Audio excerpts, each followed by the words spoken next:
Hello and welcome to the Best Today podcast. I am your host, Shantae Grant, and today I have a question that was asked of me to answer here on the podcast. And that question is, how do you stay focused on your vision when it's so easy to get distracted? Excellent question. Thank you for asking.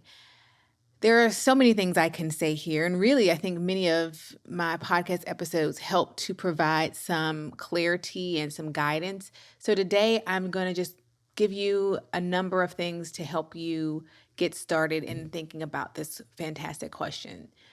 I think that, I know we live in a world where distraction has become so normalized, it is seen as just a part of life. Or even some people may even think it's necessary. Oh, well, if you shut this and that off, then you really changed X, Y, and Z, to the point that you will defend the things that are distracting you and causing multiple types of harm to you and your life, or preventing things to be better than they could be. And so, because distractions are so normal, they are a part of everyday life. That I also think we have given up our control and our authority over those distractions.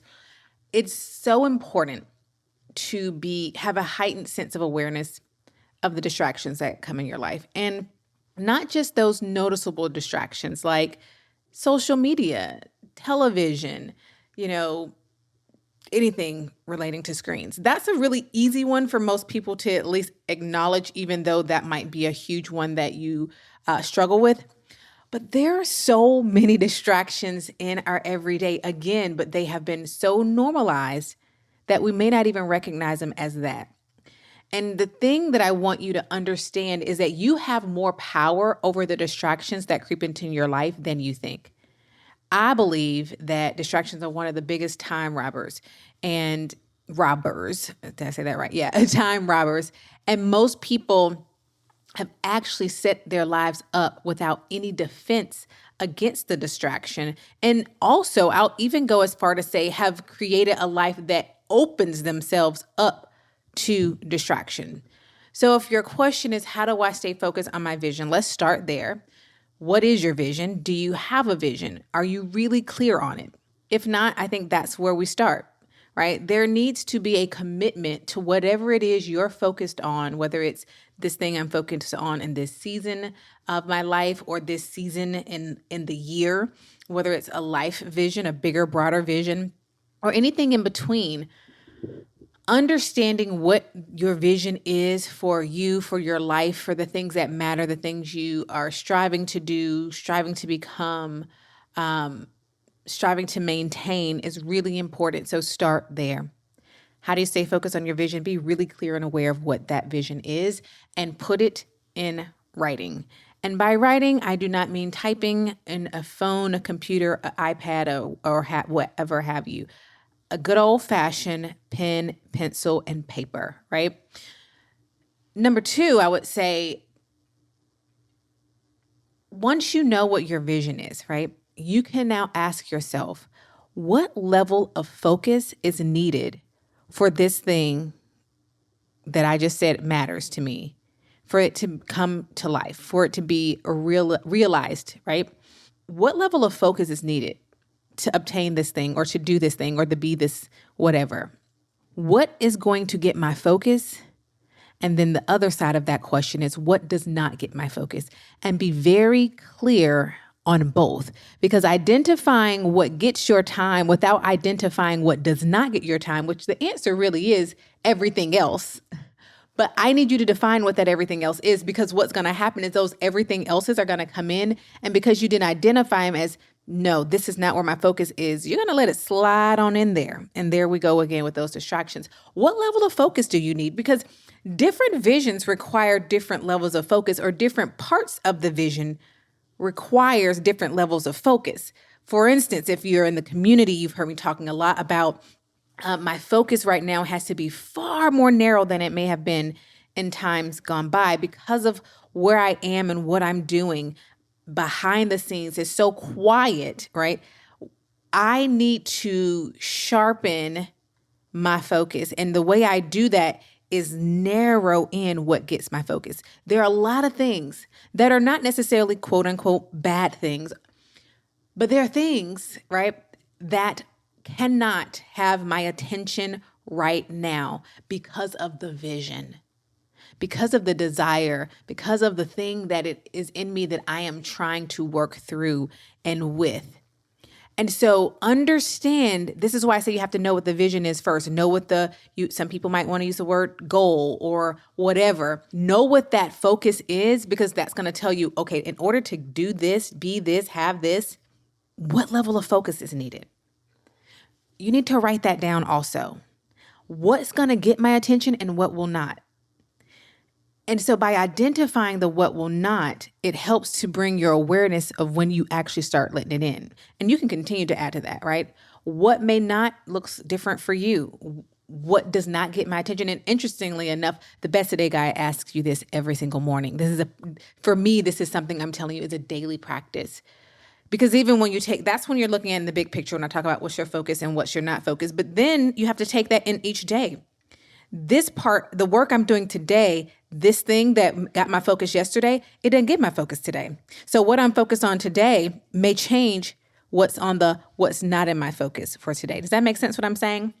This is a question I want you asking yourself, not only when thinking big picture, but also on the day-to-day. This is why it's in the Best Today guide. What gets your attention today? And then what does not get your focus today? Because we're focused on what in the Best Today guide, of course, today. And if you can start honing in on that, and the reason it's in there every day is because I want to train and teach and guide you so that one day you think of that question without even looking at the Best Today guide. And your mind and your brain starts thinking in that way of what is our level of focus necessary for today, for the things that are before us, what's getting our attention and what is not. And wow, watch how life changes as the things you say you're going to focus on, you focus on, and the things you say, well, I will not allow to creep in, you don't, because you've identified them early on. So that's another part of that as well when staying focused on your vision is understanding what level of focus is necessary right now. And then going into a daily practice. And I got ahead of myself in my outline. That's what I had next, and I've already talked about it. But there's a reason, like I have here in my notes, that the Best Today guide has you complete the morning page every day. What matters today? What doesn't? What do you need to avoid? What does your best look like? And vision. And then one thing you're going to do to progress toward it. If you find yourself relating to the questioner here and wanting to know this, I am going to implore you to use the Best Today guide for 14 weeks straight, which is what the Best Today guide, the time frame it comes in, because it's going to teach you how to start thinking in that way automatically from a 14-week perspective, a week-to-week perspective, a day-to-day perspective. I believe that having that daily connection back to what matters and identifying what does and does not matter is vital. If you're trying to live an intentional life, if you're trying to stay focused on whatever your vision might be or the thing you're working toward, because at the beginning of the day, you've already pre-warned yourself and predetermined what gets your focus. So it just makes it that much more available. Example. So yes, just yesterday morning in my Best Today guide in the morning practice, which I do, I wrote that I'm trying to figure out which part I wrote it under. Maybe it was under the behaviors that aren't helpful, but having my phone out after we get home from after school. When we get home after school, my phone should go on the charger and I don't see it again until maybe I'll check it before bed. And last night we were in the kitchen. Dinner was, I think I was waiting for the salmon to finish cooking, so I had a little time. So I walked and got my phone and I found myself standing in the kitchen on my phone. And it came to me like, you wrote this morning that doing this was what you was not going to do. Right. And so I literally had to tell myself, girl, you said this morning we're not doing this. And here you in this kitchen doing this. Right. It's because I identified it that morning. So many hours later, 4:00 in the morning, identified it. Here we are, 5:00 in the evening, over 12 hours later. But because I had identified it, my brain said to me, girl, you see what you in here this kitchen doing with this phone in your hand? You said today, no. You identified, as a matter of fact, I identified that in my focus section on the Best Today guide for this entire 14 weeks, that a practice I have is putting that phone down when we get home and not picking it back up. So here I am breaking my word to myself. And how long did it take me to fix that? Lickety split. I put that phone back in the study, walked myself back in the kitchen, and said, "Girl, don't do that." We already identified it, right? So it's not that it's not going to happen. The reason we identify is because the level of self-awareness here is important. We are aware of the things that we will slip into, the default behavior, if we don't build pillars around it. And I write about that, and for those on the journey, if you want to go read about that. Okay, I think I have a podcast episode maybe up on it as well. But that's really important. That's why it's so important to have this best today practice, to have that practice of training yourself to identify the things that take you off course. Okay. And is there anything quote unquote bad or wrong about me standing in the kitchen while I'm waiting for my salmon to cook? My children were playing? Absolutely not. But it's something that I know I don't want. It's a practice I don't want to begin. I talked about this, I think, in a few episodes back, where I said I don't want to make it a practice of using my phone when there's time to feel. I don't, because if you'll do it, then you'll do it in times where it is actually unhelpful and unhealthy. So I don't even want that to be a practice in the way in which I use the phone. Okay, so moving on.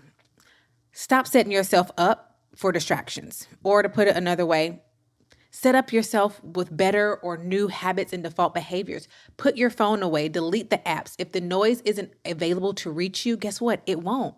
Keep your eyes on your life. Perhaps it's a season where you aren't watching television or on social media or listening and consuming all the things so that you can better hear your voice, or better yet, for those of you who need this, hear the voice of God.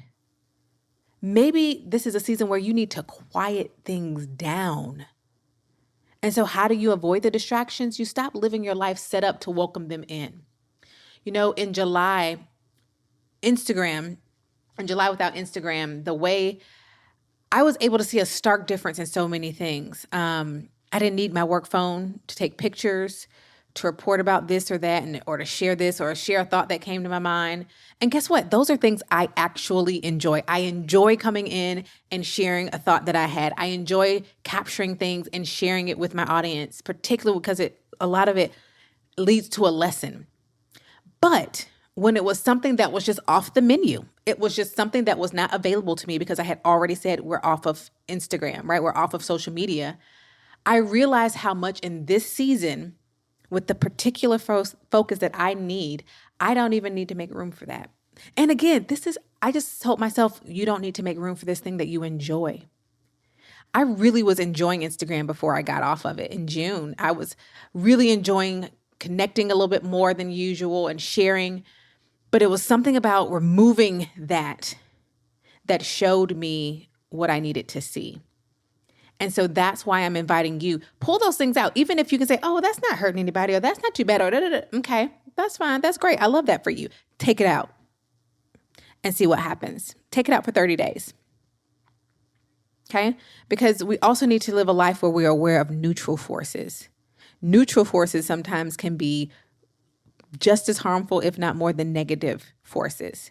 The neutral force where, it's a thing that's sitting there in the way and it's not causing harm, but it is preventing growth.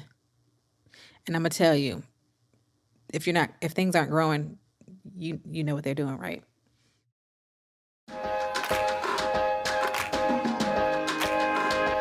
At Best Today, we exist to help women just like you be your best one today at a time.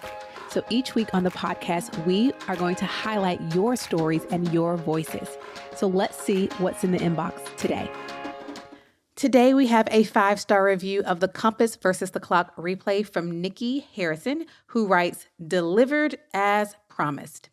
Helpful is quite the understatement. I've led clients through a similar thought pattern, but going through it here in your Compass exercise was super, all caps, impactful for me. I feel encouraged, empowered, and aligned to what's most important to me. Most of all, the workshop delivered on its promise in real time. In about an hour, I have identified what's most important to me and am able to grasp how not to compete against the clock. Can't wait for the next 2 series. If you would like to take this exact same workshop that Nikki is referring to, we have that replay ready for you with all the resources that you'll need. You have your worksheet. You can get started literally right now by going to besttoday.co, and it's under our lessons, our learn tab. You also could just scroll right where you're listening. We have it linked for you right here. And it is the Compass versus the Clock workshop replay. Go take that right now, and you'll find out why customers like Nikki has given it 5 stars. And by the way, you can go read more 5-star reviews by going also to besttoday.co and clicking on Compass versus the Clock. I'll see you inside.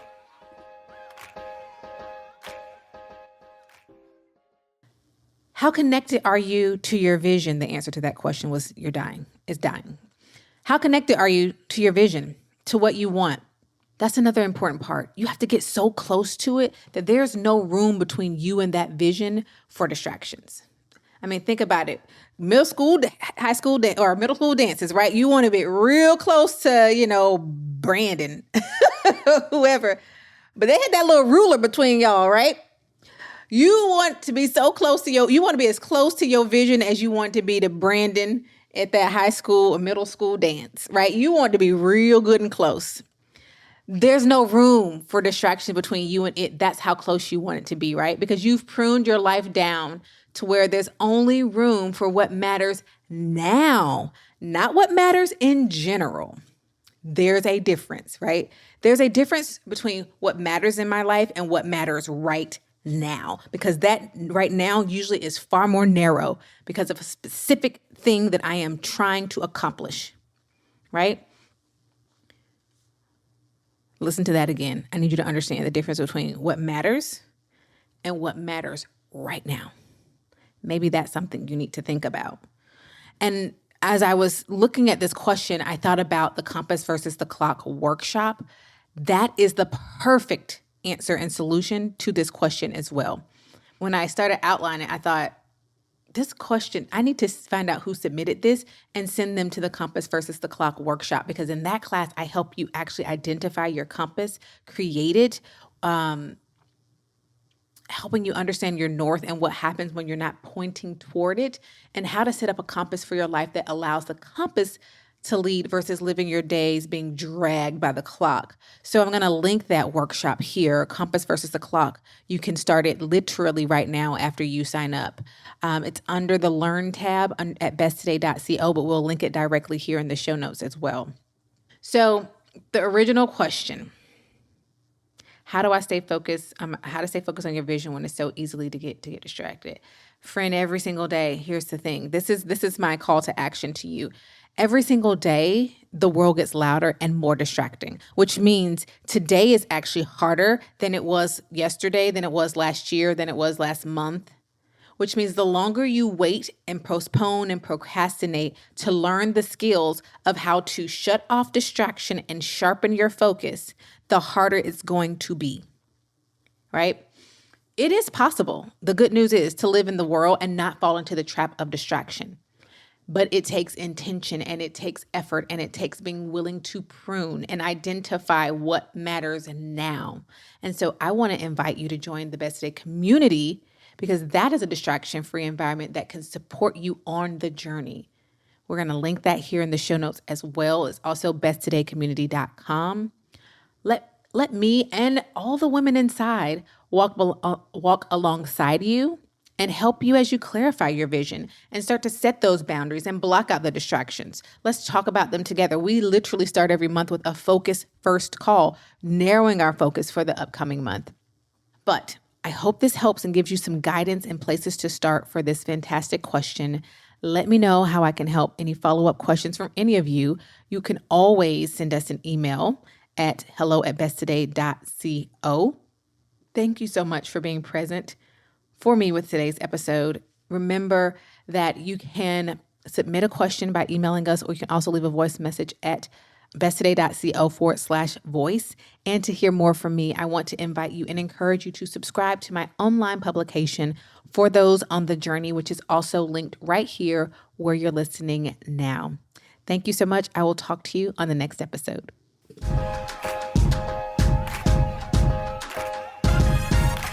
This podcast is provided for you every week by Best Today, where we are on a mission to help you to live and work well.